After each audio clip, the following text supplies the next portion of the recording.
फिर जब मैंने मीसम भाई से ये पूरा उनको दिखाया तो उन्होंने कहा नहीं है ना, नहीं पहनती हो। क्यों? क्योंकि वो पढ़ने वाली बच्ची है, उसके पास उतना भी टाइम नहीं होगा। तो उस दिमाग में और उस एनी के किरदार को अपनायत लेकर आना, उसमें थोड़ा वक्त ज़रूर लगा था।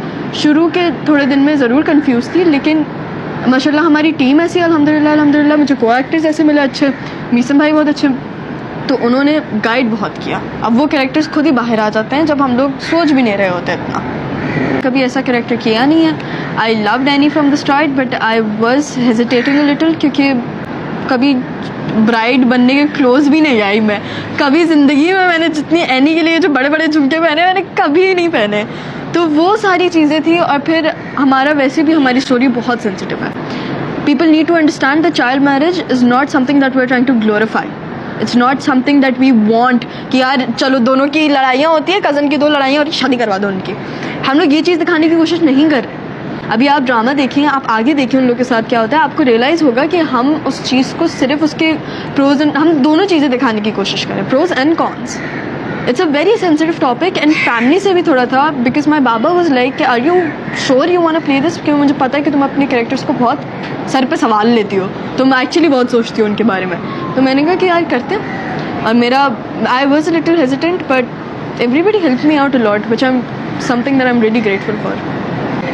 वो फर्स्ट ओपिनियंस की जहाँ तक बात आती है तो देखें, फैमिलीज़ के अपने जो भी रिवायतें, रिवाज वगैरह सारी चीज़ें हैं वो बिल्कुल बरकरार रहनी चाहिए, क्योंकि कहते हैं ना कि प्रिंसिपल्स के अकॉर्डिंगली ही जो है वो बच्चे बड़े होते हैं और फैमिलीज़ जो है वो आगे बढ़ती हैं, उनको मद्देनज़र रखते हुए। चाइल्ड मैरिज एक ऐसा टॉपिक है कि जिसके बारे में मैं अगर जनरली भी सोचता हूँ तो मुझे होता है कि यार मतलब किस तरह अगर छोटे बच्चे, जैसे मैं इमेजिन करूँ कि 13-14 साल, like imagining myself at the age of 14 और 15 getting married to someone I don't like.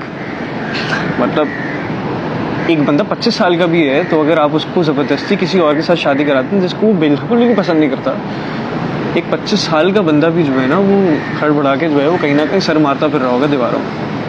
चूँकि शादी एक ऐसा रिश्ता है कि 2 जिस्म एक जान हो जाता है, ठीक है, तो अपना जिस्म भी किसी और के साथ मिलाने में भी जो है आपको ऐसा एक शख्स चाहिए जिसके साथ आपकी कंपैटिबिलिटी हो, आपके मिजाज मिलते हों, आपकी ओपिनियंस मिलती हों और आपके शौक इंटरेस्ट और सारी चीज़ें जो हैं वो मिलती हों, और आप एक दूसरे को कम से कम इतना तो हजम कर सकें कि यार साथ बैठे हैं तो अच्छी कॉन्वर्जेशन आपकी हो उनके साथ।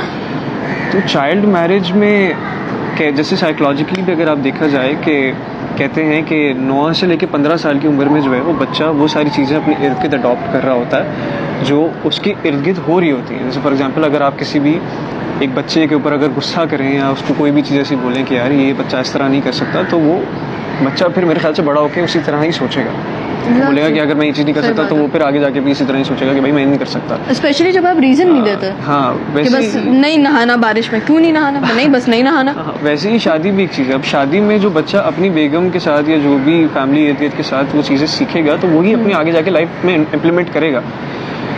तो आपको ये चीज़ें देखनी होती है कि exactly what's up with any, exactly she is learning from Fakhir ना।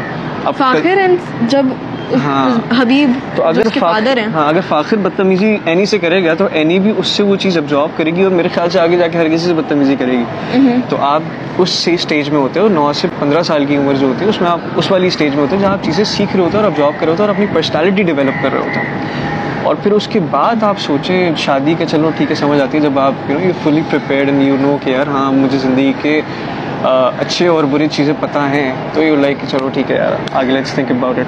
तो वो मुझे बस है कि एक चीज़। Very good answer. मैं आपको पहले बता दूँ he is very good with his words, I am a child, I am not, तो I will try to explain it the best I can. मुझे पर्सनल ओपिनियन है, please everybody, I think as an individual you need to grow to love somebody else. आपको अपनी पहचान तब तक नहीं आएगी जब तक आप एक फुली ग्रोन फंक्शनली अडल्ट ना हो।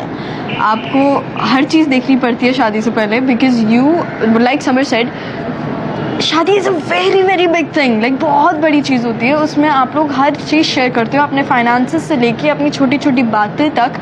एक कमरा आप लोग शेयर कर रहे होते हो, तो you need to know the person and it's in my mind it's like an ecosystem. हर किसी का ना अपना एक इकोसिस्टम है अपने सर के ऊपर। अगर आप अपने इकोसिस्टम का ध्यान नहीं रखोगे और किसी और में करोगे तो आपका इकोसिस्टम बिल्ड कौन करेगा?